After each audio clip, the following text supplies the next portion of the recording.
சென்னையில் கடந்த வாரத்தில் மட்டும் 31 குற்றவாளிகள் குண்டர் தடுப்பு காவல் சட்டத்தில் கைது செய்யப்பட்டுள்ளனர். கடந்த ஜனவரி மாதம் முதல் நேற்று வரை பல்வேறு வழக்குகளில் தொடர்புடைய குற்றவாளிகள் 708 பேர் குண்டர் தடுப்புச் சட்ட காவல் சட்டத்தில் கைது செய்யப்பட்டு சிறையில் அடைக்கப்பட்டுள்ளனர். சட்டவிரோத சம்பவங்களில் ஈடுபடும் நபர்களை தொடர்ந்து கண்காணித்து உரிய சட்ட நடவடிக்கை எடுக்கப்படும் என சென்னை காவல் ஆணையர் சந்தீப் ராய் ரத்தோர் எச்சரிக்கை விடுத்துள்ளார். சென்னை விமான நிலையத்தில் 7வது முறையாக இமெயில் மூலம் வெடிகுண்டு மிரட்டல் விடுக்கப்பட்ட சம்பவத்தால் பாதுகாப்பு பலப்படுத்தப்பட்டது. சென்னை விமான நிலைய ஆணையராக இமெயில் முகவரிக்கு ஒரு மெயில் வந்தது. அதில் சென்னை விமான நிலையத்தில் கழிவறை, ஓய்வறை பகுதியில் வெடிகுண்டுகள் வைக்கப்பட்டுள்ளதாக கூறப்பட்டிருந்தது.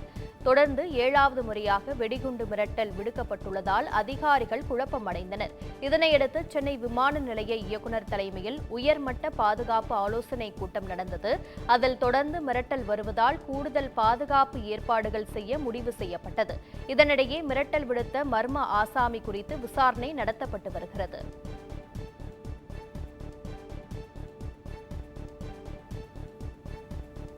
தமிழ்நாடு அரசின் சமூக பாதுகாப்பு திட்டங்கள் மூலம் 34,90,969 பேர் பயனடைந்து வருவதாக வருவாய் மற்றும் பேரிடர் மேலாண்மை துறை கொள்கை விளக்க குறிப்பில் தகவல் வெளியாகியுள்ளது. கடந்த ஏப்ரல் 2023 முதல் மார்ச் 2024 வரை 89.66 சான்றிதழ்கள் மின்னணு முறையில் வழங்கப்பட்டுள்ளதாக தெரிவிக்கப்பட்டுள்ளது. மேலும் வானிலையை சரியாக கணித்து முன்னெச்சரிக்கை வழங்க ரேடார்களை 56 கோடி ரூபாயில் கொள்முதல் செய்யும் பணி நடைபெறுவதாகவும் தெரிவிக்கப்பட்டுள்ளது.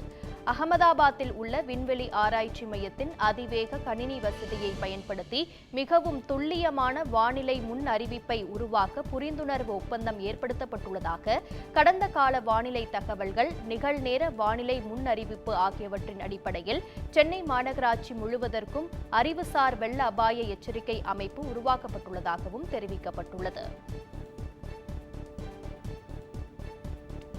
சென்னை போரூர் அடுத்த ஆலப்பாக்கத்தில் உள்ள வீட்டின் பூட்டை உடைத்து திருடிய கொள்ளையனை போலீசார் கைது செய்து சிறையில் அடைத்தனர்.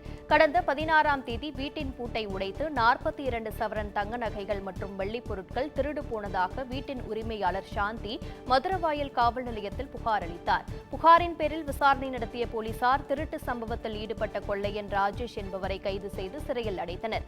அவரிடமிருந்து 31 சவரன் தங்க நகைகள் மற்றும் 348 கிராம் வெள்ளிப் பொருட்கள் பறிமுதல் செய்யப்பட்டது. கைது செய்யப்பட்ட ராஜேஷ் மீது கொலை முயற்சி, திருட்டு, வழிப்பறி உட்பட 36 வழக்குகள் உள்ளது விசாரணையில் தெரியவந்தது. மதுரையைச் சேர்ந்த அரசு பள்ளி மாணவர்கள் முதல் முறையாக விமானத்தில் பயணித்து பெரும் மகிழ்ச்சி அடைந்தனர். மதுரை மாநகராட்சி பள்ளிகளைச் சேர்ந்த 9 பேர், ஊராட்சிக்குளம் அரசு பள்ளியைச் சேர்ந்த ஒரு மாணவர் மற்றும் ஒரு ஆசிரியர், ஒரு பேராசிரியர் ஆகியோர் மதுரையில் இருந்து சென்னைக்கு விமானத்தில் முதல் முறையாக சென்னைக்கு ரோட்டரி கிளப் மூலமாக அழைத்து வரப்பட திட்டமிட்டிருந்தது. அதன்படி மதுரை விமான நிலையம் வந்து ரோஜா பூ கொடுத்து வரவேற்றனர். தொடர்ந்து விமானத்தில் பயணித்து அவர்கள் சென்னை வந்தடைந்தனர். முதல் முறையாக விமானத்தில் பயணம் செய்தது மிகவும் மகிழ்ச்சியாக இருந்ததாக மாணவர்கள் தெரிவித்தனர். இதனையடுத்து சென்னை கோட்டையில் நடக்க உள்ள சட்டப்பேரவை நிகழ்வுகளை மாணவர்கள் நேரில் கண்டு களிக்க உள்ளனர். தமிழ்நாடு அரசு போக்குவரத்து கழக பணிமனைகளில் ஒப்பந்த தொழிலாளர்களை நியமிக்கும் முறையை கைவிடக் கோரி CITU தொழிற்சங்கத்தினர் புதுச்சேரியில் அடையாள உண்ணாவிரத போராட்டத்தில் ஈடுபட்டனர். அதில் தமிழ்நாடு அரசு போக்குவரத்து கழகத்தில் காலியாக உள்ள 25,000 பணியிடங்களை நிரப்பக் கோரியும் அனைத்து அரசு பேருந்துகளையும் முழுமையாக இயக்க வலியுறுத்தியும் கோரிக்கை விடுத்தனர். மேலும் பணியில் இருக்கும் போது மரணம் அடைந்த 5,000க்கும் மேற்பட்ட தொழிலாளர்களின் வாரிசுகளுக்கு வேலை வழங்க வலியுறுத்தியும் புதிய ஓய்வூதிய திட்டத்தை கைவிட வலியுறுத்தியும் போராட்டத்தில் ஈடுபட்டனர்.